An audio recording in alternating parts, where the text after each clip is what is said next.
Cleveland playing Denver. He's also got some consensus data for us on that. He's going to take apart the Pelicans and the Hawks, Washington State at Nevada. Drew Martin coming on, UNLV, Boise State, and Georgia, Texas, 2 games there. And Andrew McInnis will end the show with an NFL prop bet and an NHL winner. Teddy Covers is my co-host. He's got a big game breakdown. It's on the football game tonight. Before we get into anything else, I just want to do a couple of quick announcements. First off, the handicapping industry lost probably one of the hardest working men in the world.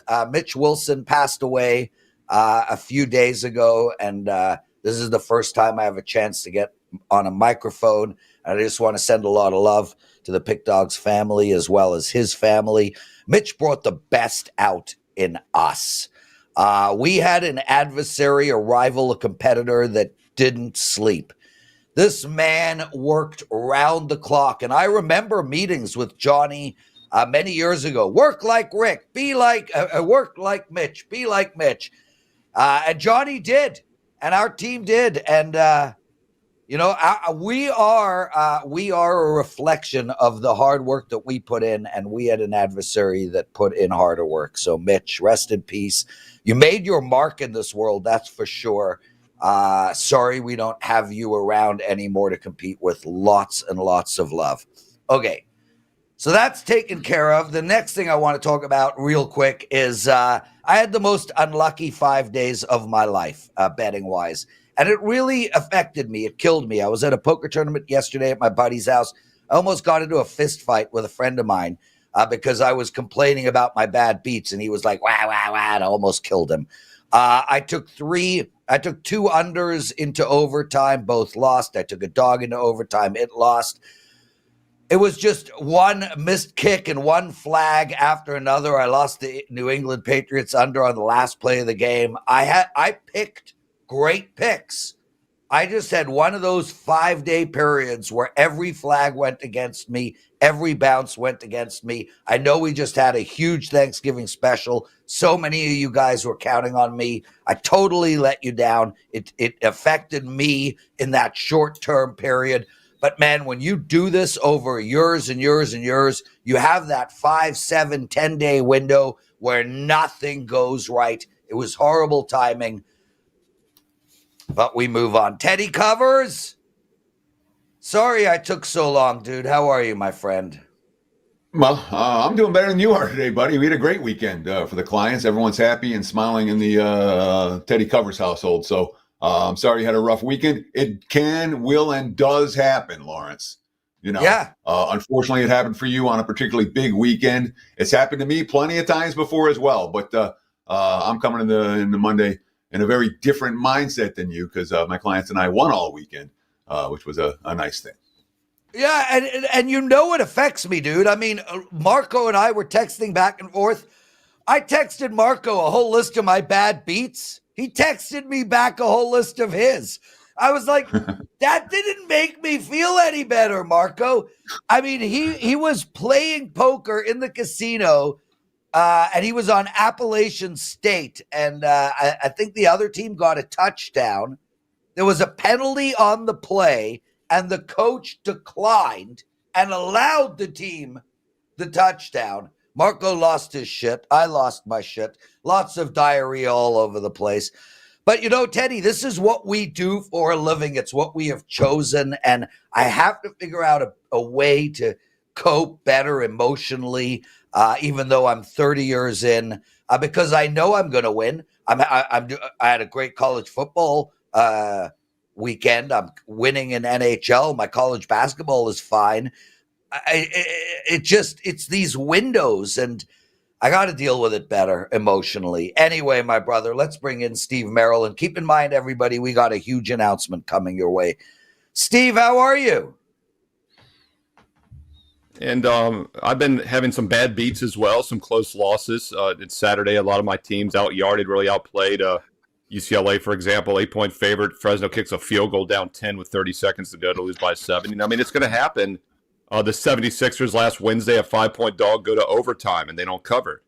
And you just said you let your clients down, Prez. If you're on the right side of those games and had unlucky results, you didn't really let them down. And I would rather handicap the games correctly long term and have some bad luck short term than the other way around. And look, you have to embrace the drawdowns, whether it's the financial markets or the sports betting markets.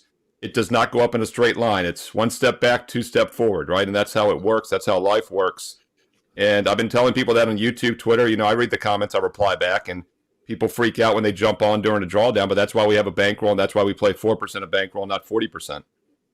Steve Merril, everyone. Let's get into some actionable betting information. We've got a game tonight between Cleveland and Denver.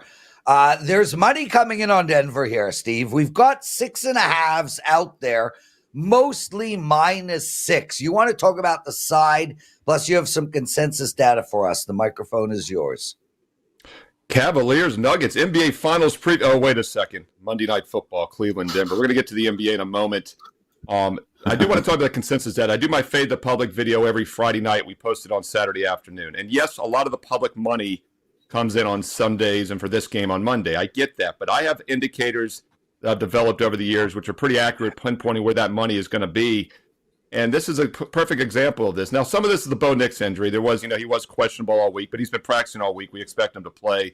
This line's probably risen a little bit because, we're closer to game time now. But I also pointed out in that video that the public was on Denver. And it was 5.5, 6 at most, really 5.5 on Friday night, Saturday morning. That's a great way to use the video, is to use it as a filter. If you like Denver, you play it earlier. If you like a public side like Cleveland, you wait. And now you definitely wait until kickoff because we have 6.5s out there. You might get a +7. If you like Denver, grab that 6 -15 while it's still available. And I do like Denver here. This is one of the spots I would not fade the public. It's Broncos or pass for me. I've actually used them the last 3 weeks for my clients with success. Public's been riding Denver, and we have as well. So Broncos or pass for me on this one. But if you like Denver, play it now, -6. If you like Cleveland, I would wait. You might even get a +7 by kickoff. So I did a big game breakdown for the side on this for Bet on It last week, and I too made a case for the Denver Broncos, 5-0 ATS's favorites. They've been really good in this role. I did not use them for my clients because, well, number one, it is a big public side on Monday Night Football. Number two, I was really worried about Jim Schwartz's defense against a rookie QB. When we think about what Schwartz has done as a defense coordinator over the years, obviously this hasn't been one of the Browns' better defenses this year, but it's still a pretty good defense. And when we think about the Broncos and their rookie quarterback, yes, Bo Nix has done well, but he's not the be-all, end-all when it comes to elite quarterback play right now. So I'm asking you, do you worry at all about Schwartz's defense creating some havoc for that Broncos offense, an offense that's hit or miss in many ball games?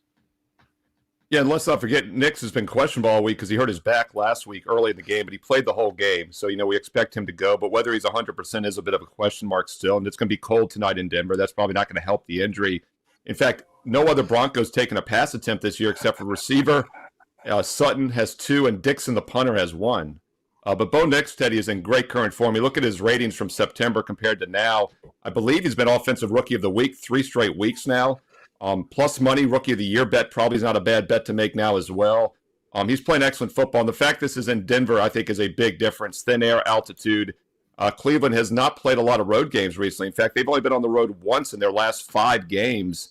And that was a 21-point loss against the Saints as a road favorite. If this game was in Cleveland, I'd worry more about it. But I think in Denver, thin air, altitude, it's not going to be as much of a factor. Steve Merril joining us, everyone. You're watching WagerTalk Today. If you guys don't mind, please take a second out of your day and hit that thumbs up button. Subscribe to our channel. 187,000 of you already have. About 7-8 minutes away from our big announcement. Stay with us. Steve, the Pelicans tonight in the NBA. They are on the road. They're playing Atlanta. Was 9.5, 10s now everywhere for the home team, Atlanta. Where are you going in this game? Yeah, we're going to look at a free NBA play here. NBA action tonight on Monday. This one goes at 7:40 Eastern in the association. Just 4 games on the board. I do think there's some value here with what's going to end up being the biggest favorite right now. Atlanta's 9.5 to 10. Boston about 9.5, 10 as well over Miami. But I think this Atlanta line continues to climb. We're checking the early injury report on Monday morning. Trae Young is probable. He's obviously the key to this game. New Orleans has been banged up all season, shorthanded team, and we get weird results after the holidays, during the holidays, and sometimes you expect maybe a team to come out play a little bit better, but that was not the case with New Orleans last night. They'd entered the little mini break off of 7 straight losses, played Friday night for their 7th loss, and then they picked up their 8th straight loss, and it wasn't even close. It was a 33-point blowout against the Knicks last night. Now they travel without rest. Atlanta, meanwhile, actually in pretty good current form, 3 straight wins, and they've won 2 of those last 3 by double digits against Cleveland, actually both against Cleveland, but they did not let down on Saturday against an inferior Charlotte team, beat them on the road, owned by only 3 as a 6-point favorite, but that was a huge flat spot. Now that they're back at home, I don't see them letting up here against an inferior opponent. It's Atlanta or pass. If you're going to play it, I would lay it with the Atlanta Hawks in this one at 7:40 Eastern. So I've got Atlanta 1-8 ATS when laying -2 or higher. They've not just failed once or twice in this role. They failed all season in this role. We've seen them play well as a dog. You talked about the back-to-back wins over the Cavs. They knocked off the Celtics. They're certainly giant killers. But in this role, laying points, Atlanta hasn't played a whole lot of defense. They're not getting the stops. Now, the Pelicans are unbackable right now. I'm not making a case for New Orleans, but is Atlanta a team we can legitimately lay this type of price with, given their consistent and repeated failures in this point spread range? Yeah, like you said, if you're going to play it, you lay it. Nobody wants New Orleans here. And that always makes you a little, concerned when the line gets inflated like this. I think a hedge you could have here would be the over. If they come in a little flat on the defensive side, that's going to help the over here. They've actually played excellent defense of their last 2 games, 41 and 37% allowed. Even in that flat spot against the Hornets on Saturday, they gave up only 37% shooting on the road. So could hedge it a little bit. Obviously, New Orleans getting there is a concern offensively. That's why I prefer the Atlanta side. But if you're worried about the letdown, over 229 is not a bad hedge in this game with the total.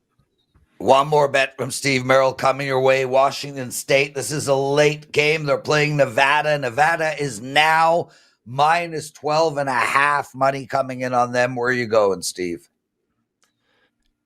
Wanted to talk about some sharp money move in the late night college basketball game here on Monday. And Nevada opened around 9.5, 10, even as low as 8.5 at one book.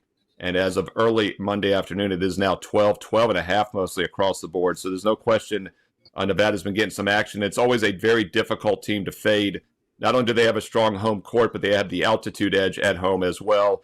Perfect 4-0 straight up, but also a perfect 4-0 against the number at home this season. Meanwhile, Washington State just 1-3 against the spread in road games this season. So the home-road dichotomy is pretty extreme. Yes, we've lost a little bit of line value with this line going from 9 to -12.5, but I agree with that move. And also, you've got a Washington State team coming off the neutral court tournament against Vandy, VCU, Oklahoma State. They've been off for the past week, but this has a flat spot written all over it. Nevada has been off for the whole week. Normally, it would have flat spot written all over it. But the fact that they're back at home, I think they come to play here. They're well rested. They haven't played for over a week. And meanwhile, you've got Washington State also coming off the neutral court tournament against Eastern Washington, Fresno State, and SMU. But now they're having to travel, and they played into, I believe it was last Wednesday, so a little bit shorter week here. I like the setup here for Nevada. I like the strong home court, and they're the better team overall. I like the matchup here as well. Early in the season, we always look at three-point shooting, how teams have been doing from that, and Nevada's been just incredible, 46.5% shooting from 3. And normally you would look for a regression. The thing is, though, they don't take a lot of threes. They only take 17 per game. Washington State takes 28 per game. So I also think Nevada's a better team down low, scoring more consistently, and they'll be able to extend it here. They're not a great free throw shooting team, so that worries you when they're in that maybe 5 to 7 price range. But now they're up to 12.5. Free throws are less of an issue. If you're going to play it, I would lay with the Nevada Wolfpack. This is your late game Monday at 10 o'clock Eastern. There we go, Steve Merril. Okay, quickly, Steve. We wanted to talk Bitcoin for a second. You have some thoughts. Let's hear it. Yeah, first of all, I want to let everybody know about what we got going on WagerTalk. Cyber Monday is here. Instant 25% savings on any all-access, any subscription package. Right now, you're getting 25% off with Cyber Monday. Don't miss out. Check it out now. Also, if you're on the WagerTalk website, you'll see the Thanksgiving special is still up. It's not a typo. It's an extended Thanksgiving all the way through tomorrow. You can still get the 7-day for just $69. That's all sports, football, and basketball every day and night, including the NFL and college football this week. It's a great time to pick up that 7-day for just $69. No promo code needed. Steve Merril, WagerTalk.com. And, of course, you can get there quicker with shortcut WT.buzz/SM. Don't forget also I put free plays up daily free play on my page as well. If you're liking these free play videos and the free plays daily here on this channel, comment below. Let me know. Thumbs up, like. The more comments, the more thumbs up, likes, the more free plays I put out on a daily basis right here on Wager Talk TV. Bitcoin. Let's talk about it real quick on the way up, Prez. 30 seconds. We talk about support and resistance. Man, this is fun to watch. You know, when it went all the way from 60 down to 2015 about a year ago, we talked about that being the floor. We'll never see that again, probably. However, 100,000, not only is it a very key psychological number, it looks like it's resistance now, man. This thing has hit 97, 98 about 7 or 8 different times over the past week and still not broken through. I think it's because 100 is that number and everyone thinks they're smart, right? And they're selling short, stopping short like Costanza at 97, 98. And the thing is, though, if it does eventually break through and hold for more than a day or two or a week, that might become the new support. So just keep an eye on it. Even if you're not trading it now, I would not get in now, but if it holds 100 and then goes to 101, 102 and holds for a week, that's probably a great buying opportunity. I know it seems counterintuitive to buy higher, but that's how you have to play the support resistance. I agree. Meanwhile, if it keeps breaking down, Prez, it could go all the way down to 60, 70 from here. All the way down to 60, 70. 3 months ago, we would have been excited about all the way down to 60, 70. Steve Merril, everybody. Outstanding stuff. Thanks for joining us. Teddy Covers, the microphone is yours. Sure. Time for What Bettors Learned. I am not doing bad beats, bad bets, and bad for the books today because we have an announcement. Today is my last day as co-host of Wager Talk Today with Prez. That's the announcement. I'm not going anywhere. I'll still be on Wager Talk Today as a guest, breaking down 2 games. We're talking about Mondays or Tuesdays most weeks. In fact, I'll be on tomorrow's show, breaking down games as a Wager Talk Today guest. I'm still doing the NFL opening line report every Monday. I'm still doing Bet on It every Wednesday. I'm still doing the college football preview show every Friday. I'm still doing big game breakdowns on video just about every day. And now I've got a little bit more time that's freed up. I expect to be doing Wager Talk Last Calls on the weekends. I expect to be doing the NBA Tip-Off show that I haven't done. Of course, the MLB show when that rolls around as well. So, yeah, I'm not going anywhere at all. But I've been doing this show since 2020 with Prez. You get it. Sometimes we need to switch it up. Prez doesn't need me bitching and looking grumpy every day. So we move on. No big deal. Thank you for all of your support. And again, today, my last day as the regular co-host with Lawrence. That being said, you'll see me tomorrow. And if you watch Wager Talk programming, you'll see me just about every day. So I really appreciate all the support we've gotten over the years on this show. It's been a show I've loved to do most of the time. That said, it's time to switch it up a little bit. So we'll be doing that starting tomorrow. Again, thank you for all of your support. That's my 2 cents, Lawrence. Back to you, my friend. Teddy, look, I'm not a sentimental guy. Many years ago, you and I did the Covers radio show together until we had such a bad on-air blowout that they fired us. Me, actually, but I'm going with us. So I was the reason the last show we did together ended. And this show has had its course with the two of us, dude. It's been a while. And the bottom line, guys, is Teddy, there's a lot of work that goes into this show. And Teddy is on the West Coast as well. He's got to wake up at a crazy hour to be ready for this show. Teddy, I just want to say from my perspective, regardless of all the antics that we do, you are like one of my best friends. You are part of my family. I literally love you. I care about you deeply. And I know that doing this show has waned on you after over the last little while and given you too much stress and too much amount of work. And together, you and I are going to age well, remain great friends, and speak at least once a week. So I love you, and I'm sorry you're going. Not sorry. Yeah, not sorry, sorry. But guys, here's how this is going down. This week, I'm going to host alone. On Monday, I'm away, but then we start the new show. So that we will continue doing Wager Talk Today every day. I will continue being the host. We're going to rotate co-hosts through. Those co-hosts are going to include Kelly, Joe, other people as well. Teddy will be a guest every week. Teddy, a lot of people are loving on you right now. So we've got Javier, Teddy, WTF, Waj, No, C. James, Rip, B. Daddy, Y, Priest, No, Mike Dooley calls you a quitter.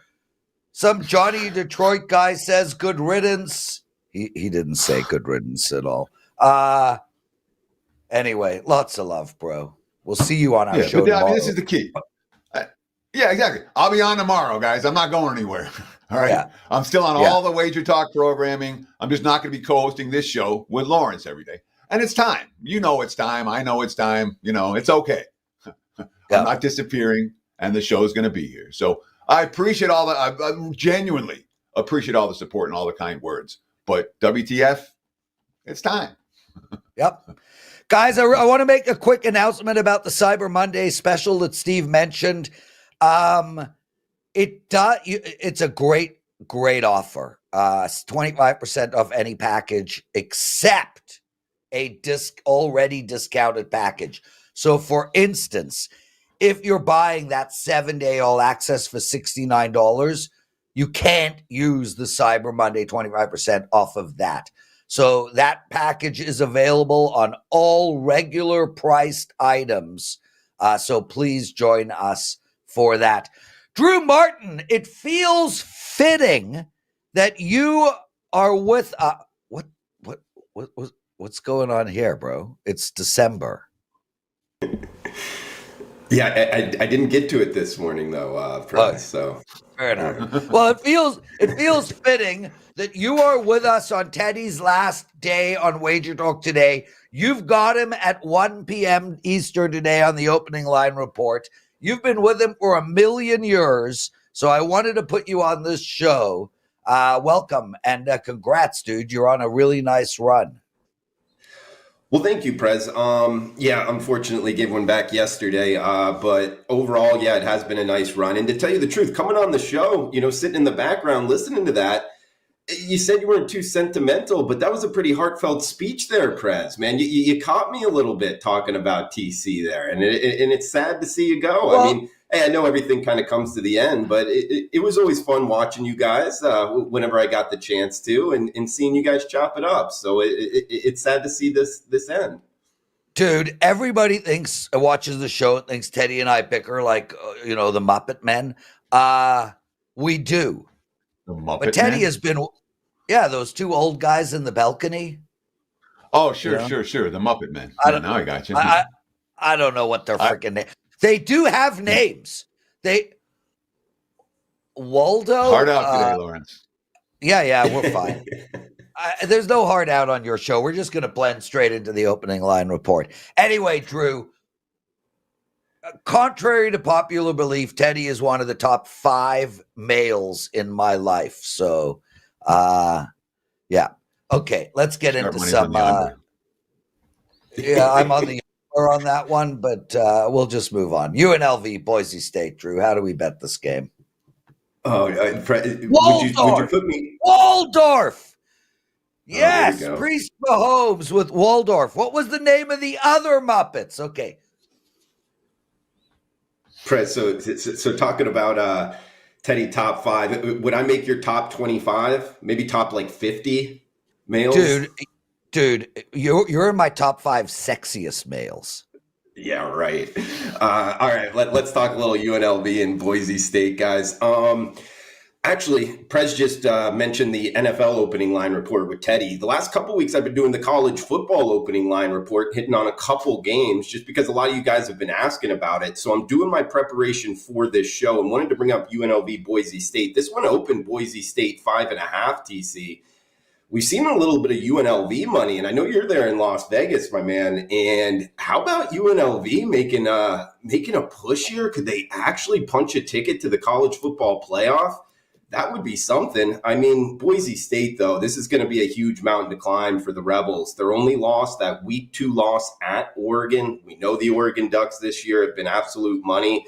They actually already beat UNLV, if you might remember, in the middle of the season. They won 29-24. That was in Las Vegas. This Mountain West Championship, guys, this is going to be on the blue turf, Albertson Stadium, Boise, Idaho, Friday night. This is a tough mountain to climb, but I just find it fascinating that UNLV, one, taking money, and two, they have a shot to punch a ticket here, particularly with Tulane losing as well. If they're able to knock off Boise State, that would be something to see Las Vegas get their home team into the college football playoff, guys. So why do you think UNLV's taking money in this? Well, certainly the first meeting between these two teams, 29-24, Boise got the win. Boise got the cover, but it certainly wasn't easy for the Broncos in that contest. What was it? 1 point gain and going to the fourth, the Rebels with the lead, but they didn't score in that final stanza. When we look at this matchup, are you surprised? I mean, you sounded like you were surprised that UNLV's taking money, even though the game's in Boise. Why do you think the Rebels are getting that support?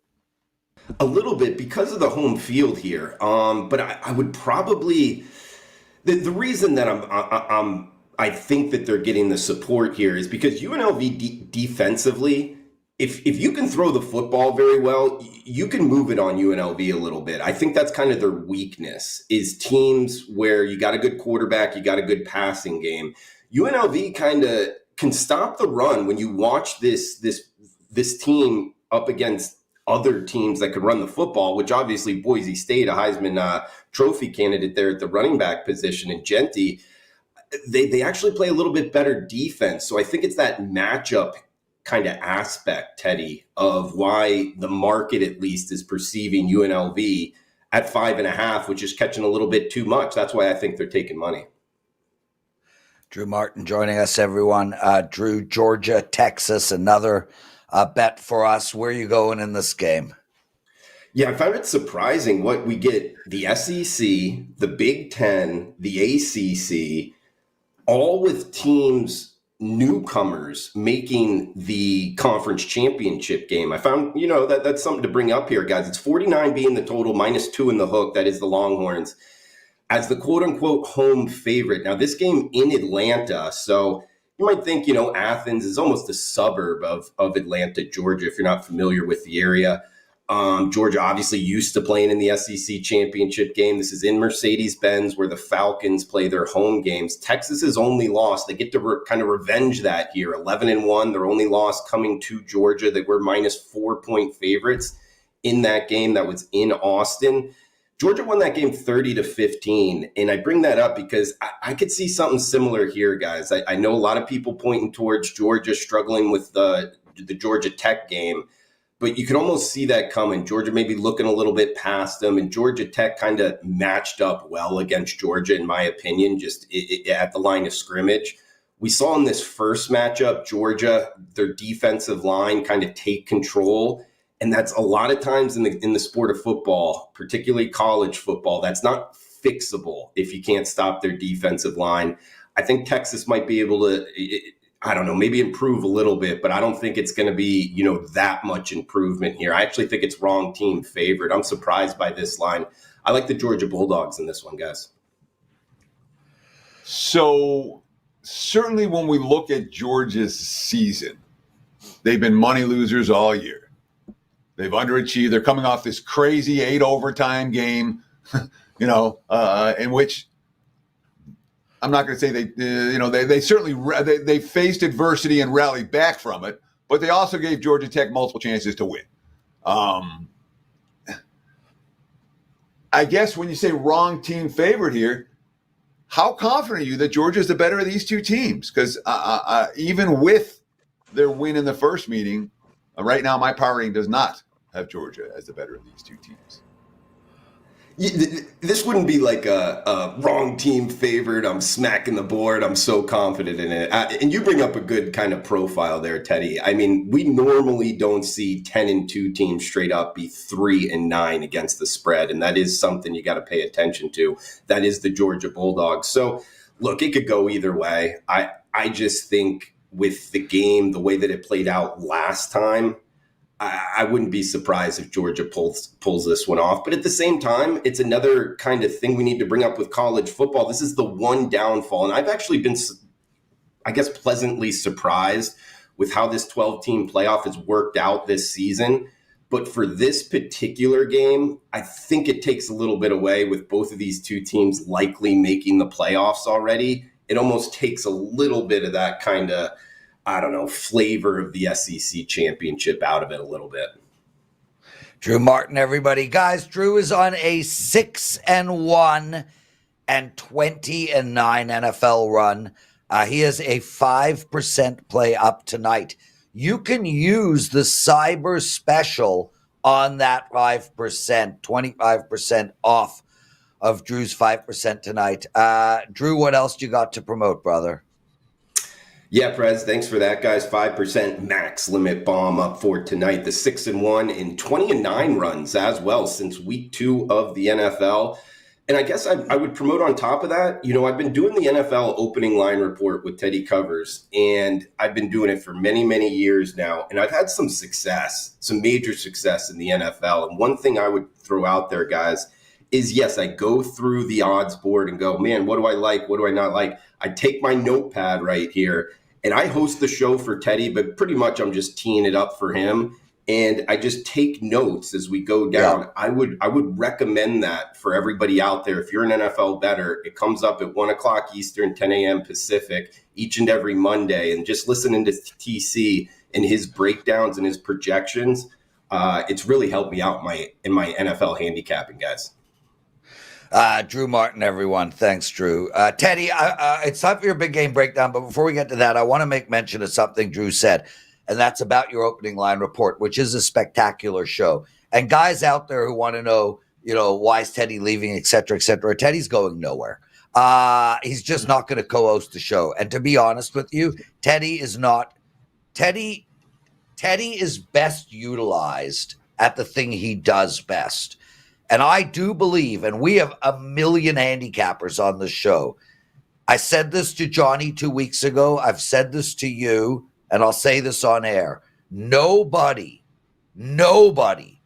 breaks a game down from a gambling perspective better than you in the world. You are on the Mount Rushmore of breaking games down. You are not on the Mount Rushmore on co-hosting shows.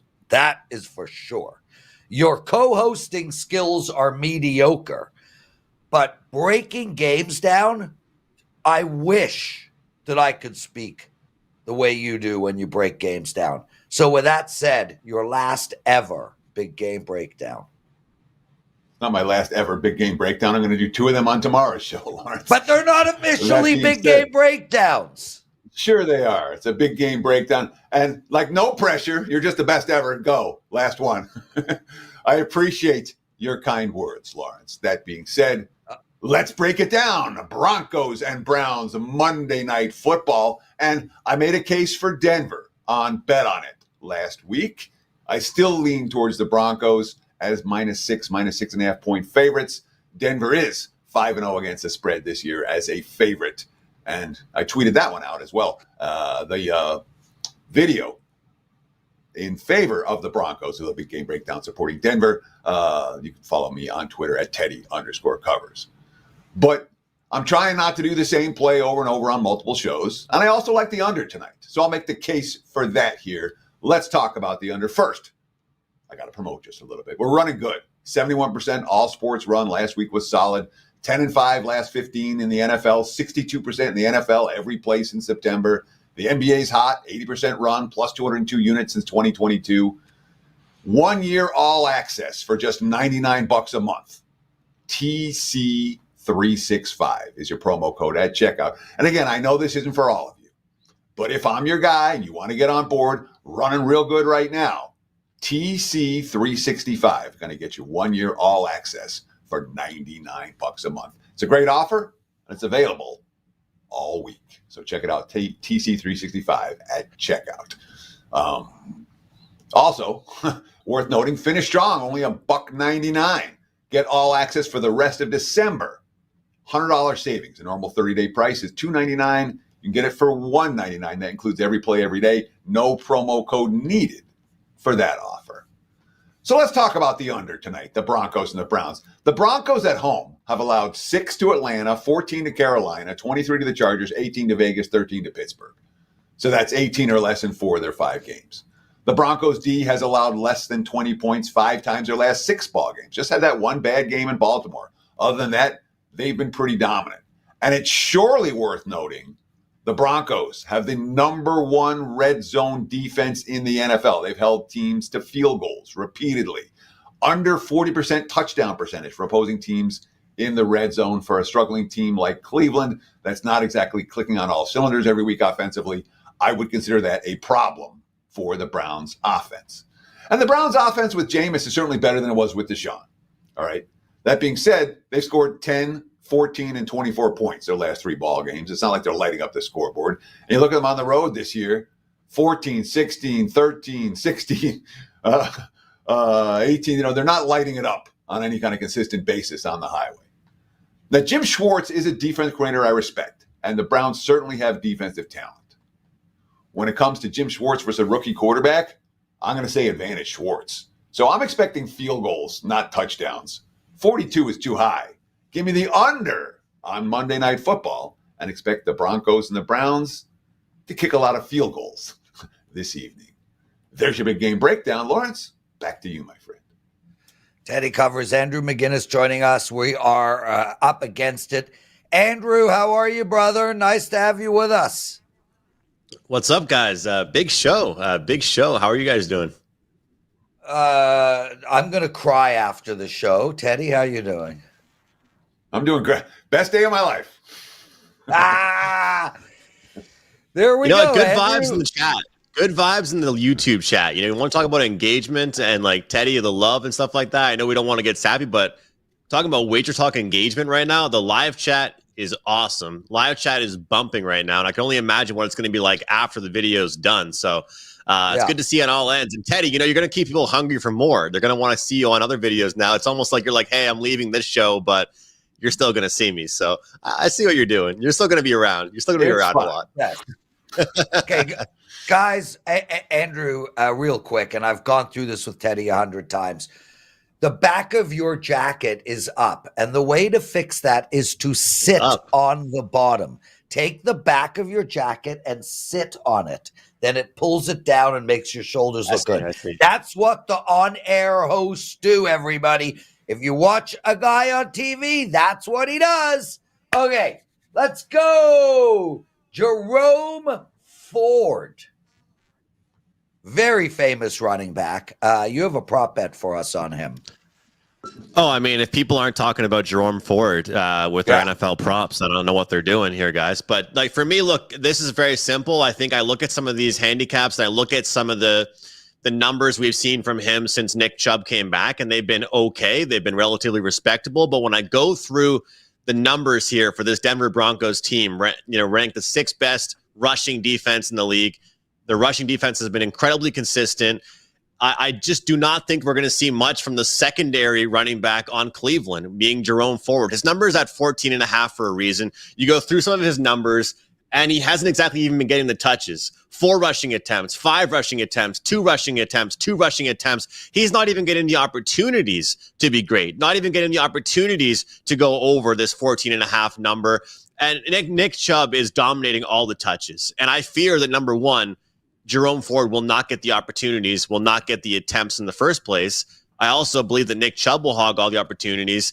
And secondly, again, with the Broncos and how much they have dominated as far as their rushing defense, it's not a good spot for Ford. And I know there's been some opportunities where people said they were getting good numbers on Ford when Nick Chubb came back. This isn't the case here in this situation. We're going to see a team struggle to run the ball, I believe, and this is going to be an opportunity to go against the secondary RB2 here for the Cleveland Browns. So you talked about his lack of carries, and that's very apparent. It's very apparent in the number of 14.5. He went over this number last time against Pittsburgh's strong defense on, what do you have, 4 carries, 5 carries? I mean, at 14.5, aren't you playing with fire that Chubb stays healthy, that Ford doesn't break one, which he's capable of doing? I mean, aren't all these a sweat? Me, 14.5 is a sweat and a half. It certainly is, Teddy. I found myself this year, first of all, betting a lot fewer props than I did last year, but a lot of the props I'm betting right now are the secondary guys, the third option, whether it's receiving, especially when betting some of these Monday Night Football, Thursday Night Football, primetime games, avoiding the top dog. And when I look at it, I did a prop show earlier today with Andy Lang. We were taking a look at Nick Chubb. We were analyzing Nick Chubb. You guys know that this guy does not catch the ball. I mean, he's had games where he's negative yards, right? His under 1.5 reception is minus 250 tonight, meaning that he is going to be simply running the ball. And since he got back, his attempt numbers have been super high. So I just think he's going to hog the ball completely, get all the touches. And again, I get what you mean, Teddy. You know, 1 or 2 good runs and we break 14.5, but also could be 1 or 2 good ones that go into the offensive line and he picks up 1 yard or negative, and he might only get 1 or 2 more, if that. This, to me, is as much about fading Jerome Ford as much of a bet on as far as the defense he's going up against. So, yes, I'm hopeful he doesn't get any more than 4, because if he does, I think he will go over. Andrew McInnis joining us. Andrew, let's move to NHL. There's only 3 games on tap. I'm passing tonight, but I actually do, for the record, like the New York Rangers a little bit. For you guys out there who want to put some action on that game, you've got to bet for us on the Blackhawks and the Leafs.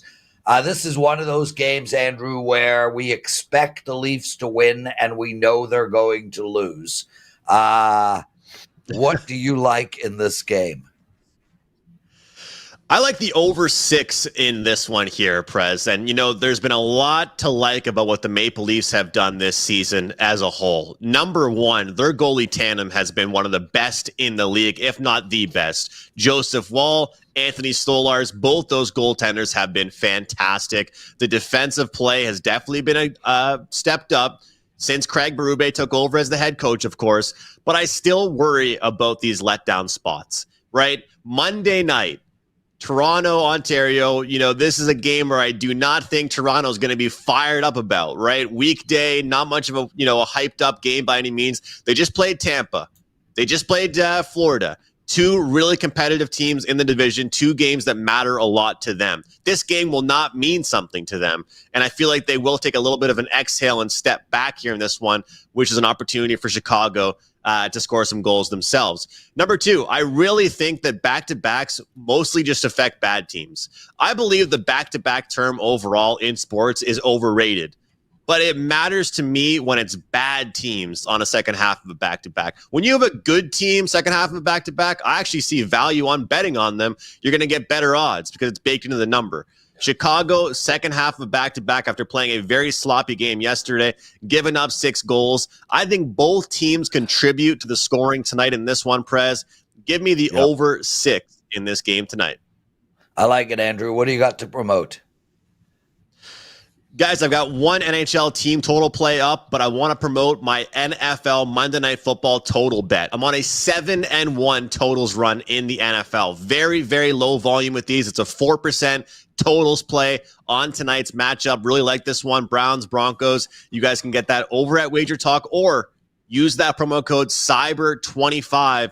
Take 25% off any of my longer-term packages, 30 days, 90 days, full year, whatever it may be. But a big play tonight, 7-1 run with my NFL total bets. Thanks so much, guys.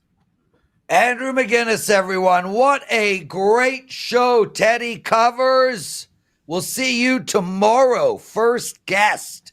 Take us home. Yeah, exactly. I'll see y'all tomorrow. And that's going to wrap it for Wager Talk today for Monday, December 1st. Like Lauren said, same time, same channel tomorrow with the Prez as host, and I'll be a guest as well. Stay tuned right here on this channel for the NFL opening line report. Myself, Andrew Martin, at the top of the hour. And of course, between now and tomorrow's show, be sure to take advantage of all the great offers, including Cyber Monday at WagerTalk.com. Enjoy the game. Best of luck with all your bets.